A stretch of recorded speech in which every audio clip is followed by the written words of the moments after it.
वही गड़बड़ हो जाती है बस मेन, कि हम लोग आसक्ति युक्त कर्म करते हैं और हमारे शास्त्र कहते हैं आसक्ति कहीं नहीं होनी चाहिए। फल की आशा भी मत रखो, क्या होगा क्या नहीं। अपना बेस्ट से बेस्ट करो। एक टारगेट व्यक्ति को बनाना पड़ता है, सोचना पड़ता है, वो सब चीज़ें अपनी जगह हैं। लेकिन ऐसा ही होगा या मैं ऐसा करूँगा तो ऐसा ही फल मिलेगा या 100% फल मिल ही जाएगा, जब इस तरह की लोग कामनाएं कर लेते हैं, ऐसी आशाएं रखते हैं, तो फिर आगे उनको ज़्यादा दुख मिलता है और वो अपने आप को संभाल नहीं पाते। क्योंकि हर कामना हमारे अकॉर्डिंग तो नहीं पूरी होगी ना।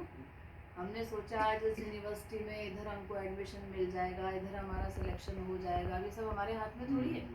हमारे हाथ में सिर्फ जो हमें पढ़ाया जा रहा है उतने उसमें 100% देना हमारा काम है। उसके बाद आगे रिजल्ट क्या रहेगा ये तो भगवान जाने, कहाँ क्या होना है, कहाँ हमारी किस्मत ले जाएगी। प्रारब्ध जुड़ा होता है हर व्यक्ति का साथ में। तो हमें सिर्फ अपने कर्म पे ध्यान देना है, उसमें बेस्ट से बेस्ट अपना जो भी एफर्ट हम कर सकते हैं वो सब करना है। लेकिन जितना हम ये अपनी आशाएं कम करते जाएंगे, कामनाएं कम रखेंगे और सब चीज़ भगवान के ऊपर छोड़ करके चलेंगे निश्चिंत होकर के, इसी को शरणागति कहते हैं। ये एकदम से तो नहीं हो जाती 100%, लेकिन थोड़ा थोड़ा जब तक हम करना नहीं सीखेंगे, अपने जीवन में थोड़ा थोड़ा अप्लाई नहीं करेंगे, उनके ऊपर चीज़ों को छोड़ेंगे नहीं, तो फिर शरणागति एकदम से 100% तो किसी की भी नहीं हो जाएगी। तो उन्हीं चीज़ों को हमें अपने जीवन में लाना है कि हमें बिल्कुल निश्चिंत होकर जीव का प्रथम जो कर्तव्य है, लक्ष्य है मनुष्य का, वो तो भक्ति ही है। उनका स्मरण करना है और जितना हमसे हो सकेगा उतना कर्म करना है। फिर वो तो अंदर बैठेंगे, वो हमें क्यों नहीं संभालेंगे। अपने सभी जीवों को वो संभालते हैं, दुख भी देते हैं प्रारब्ध के अनुसार, तो उस दुख को सहने की शक्ति भी देते हैं, हमारी रक्षा भी करते हैं, सब कुछ फिर वो करते हैं। तो इस प्रकार से हमारा वही कर्म भक्ति बन जाता है।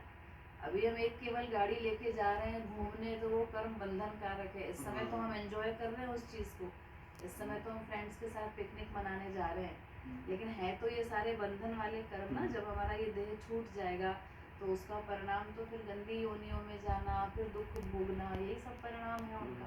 अनादिकाल से हम यही भोगते आए। लेकिन इसी कर्म को भक्ति युक्त कर दिया जाए कि ठीक है भैया, फ्रेंड्स ने कहा है बहुत दिन बाद, अब मना तो नहीं कर सकते, जाना तो होगा ही, चले जाते हैं। लेकिन अपने हरि गुरु तो साथ ही हैं, उनको भी साथ में ले जाओ कि वो मेरे साथ हैं, मेरे साथ चल रहे हैं। उनको बस हम साथ फील करके जाएं और अपना मन उनमें रखें, तो शरीर से नोट नहीं होगा 2 घंटे तुम कहाँ गए थे, क्या किया, क्या खाया, ये सब नोट नहीं होगा। मन हमारा कहाँ था, बस वो हरि गुरु नोट करते हैं। तो कितनी सरल साधना। महाराज जी ने तो ये जो कर्मयोग का रास्ता बताया है, भगवान ने गीता में बताया, यही तो कि तुमसे कोई कर्म नहीं छुड़वाया जा रहा है। और अभी किसी की ऐसी स्थिति भी नहीं है कि सबसे सब कर्म छुड़वा के उसको बिठा दो तो पागल हो जाएगा, वो एकदम से थोड़ी राधे राधे करने लगेगा। प्यार डेवलप होने में, तत्व ज्ञान पक्का होने में, वैराग्य परिपक्व होने में, सब में टाइम लगता है ना। तो इसी के लिए सत्संग बताया जाता है, जो बार बार कहते हैं संडे को भी सत्संग में आओ। क्योंकि जब हम 2 घंटे किसी चीज़ के लिए निश्चित कर लेते हैं, जब हम वहाँ जाके बैठेंगे, बार बार उसी सिद्धांत को सुनेंगे, वो चीज़ें बार बार कान से हृदय में उतरेंगी, वो भगवत विषय अपना कमाल दिखाता है। हमारी हैसियत नहीं है। जीव तो क्या भक्ति करेगा, क्या उनसे प्रेम करेगा, उसकी तो अनादिकाल की प्रवृत्ति है विषयों की ओर भागने की, संसार की ओर भागने की।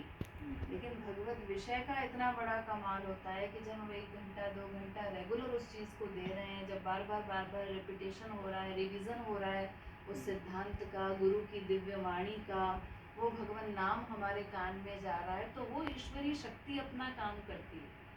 भगवान तो ये देखते हैं ना कि देखो चलो इसका मन अभी नहीं लग रहा है, अभी रूप ध्यान भी नहीं हो रहा है इससे, लेकिन ये सत्संग की इम्पोर्टेंस समझ के अपने कल्याण के लिए आया तो सही, 2 घंटे इसने टाइम तो दिया, 2 घंटे कहीं फिल्म देखने तो नहीं गया। तो उस सत्संग में बैठने का धीरे धीरे उनकी कृपा से वो परिणाम मिलता है कि फिर वो मन लगने लगता है। फिर धीरे धीरे ऐसा होगा कि जब बात समझ में आने लगी, कभी अपने आप आंख बंद होने लगेगी, कभी अपने आप शाम दिखने लगेंगे, कभी महाराज जी याद आने लगेंगे, उनका स्मरण हुआ, उनकी छवि दिखने लगी। कभी दुखी है संसार में व्यक्ति तो उन्हीं के आगे रोने का मन करेगा, जो बात करनी है उन्हीं से करें। संसार में तो सुनता ही कौन है, संसार में तो कोई किसी को नहीं समझता, क्योंकि कोई वहाँ अंतर्यामी तो है नहीं। हमारे अंदर जो कुछ भी है उसको दूसरे व्यक्ति को समझना बहुत मुश्किल होता है। यहाँ तो केवल व्यवहार से ऊपर से काम होते हैं, तो हृदय की बात तो केवल हरि गुरु ही जानते हैं।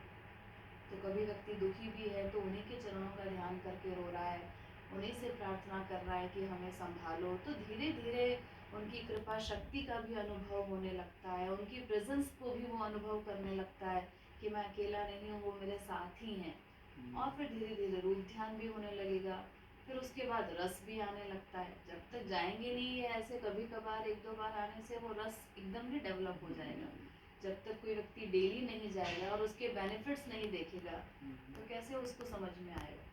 अभी जैसे जिम में जाने को किसी को नए नए व्यक्ति को बोलो तो नहीं इंटरेस्ट आता है ना, लेकिन जब 1 महीना भी 2 महीना भी वो रेगुलर जाए और डिसिप्लिन से घर में रहे और फिर हेल्थ बेनिफिट्स देखे उसके, तो फिर वो छोड़ ही नहीं पाता। यही चीज़ हर जगह अप्लाई होती है, पहले एफर्ट करना पड़ता है, बेनिफिट्स तो बाद में दिखेंगे ना जब वो प्रयास करेगा। बिना प्रयास के कैसे हो जाएगा, और केवल सुन के भी नहीं हो जाएगा, थोड़ा उस जगह पे जाना पड़ेगा, प्रैक्टिस करनी पड़ेगी। तो ऐसे ही जब तक हम सत्संग में फिर बैठेंगे नहीं टाइम निकाल के, जब तक कभी आंख बंद करके उनको अपने साथ फील करने का, रूप ध्यान करने का अभ्यास नहीं करेंगे, प्रयास नहीं करेंगे, तो कैसे वो रस मिलेगा, कैसे पता चलेगा हमारे वो असली माता पिता हमारे साथ ही हैं, ऐसे प्रेम भरी निगाहों से हमारी ओर देख रहे हैं, ऐसे भुजाएं पसारे हुए हमारी प्रतीक्षा कर रहे हैं। ये सब चीज़ें कैसे वो रियलाइज कर सकेगा। इसके लिए टाइम निकालना आना बहुत ज़रूरी है। और जितना जितना आएगा उनकी कृपा से धीरे धीरे प्यार भी डेवलप होता जाएगा, फिर कीर्तन में झूमने भी लगेगा, फिर रस भी आने लगता है। शुरू में तो संकोच में लोगों को ताली बजाने में भी शर्म आती है कीर्तन में, और खासकर जेंट्स को तो और ज़्यादा। लेडीज़ तो भावुक होती हैं, वो तो लेडीज़ संगीत में इधर उधर उनका तो नाचना, उनका स्वभाव भी एक अलग तरह का होता है स्त्रियों का। लेकिन जेंट्स तो पहले कीर्तन में जाते हैं तो उनको गाने में भी शर्म, ताली बजाने में भी शर्म, और बाद में धीरे धीरे वो व्यक्ति झूमने भी लगता है, फिर तो हरि बोल पे नाचने भी लगता है, फिर तो शर्म भी छोड़ देता है वो, क्योंकि उसे पता चल गया धीरे धीरे कि असली नाम वही है जो हमारा उद्धार करेगा। कितना सौभाग्य है कि हम इस माइक वाणी से भगवान नाम गा रहे हैं, उनके सत्संग में बैठे हैं। फिर हर चीज़ को इस तरीके से वो देखने लगता है, तो सत्संग की महिमा भी समझ में आने लगती है, भगवत विषय की। वो सारा कमाल वो करेंगे, हमारा काम है हम कम से कम समय दें उस चीज़ को, थोड़ा सा टाइम निकालें, फिर सारी चीज़ें अपने आप होती जाती है।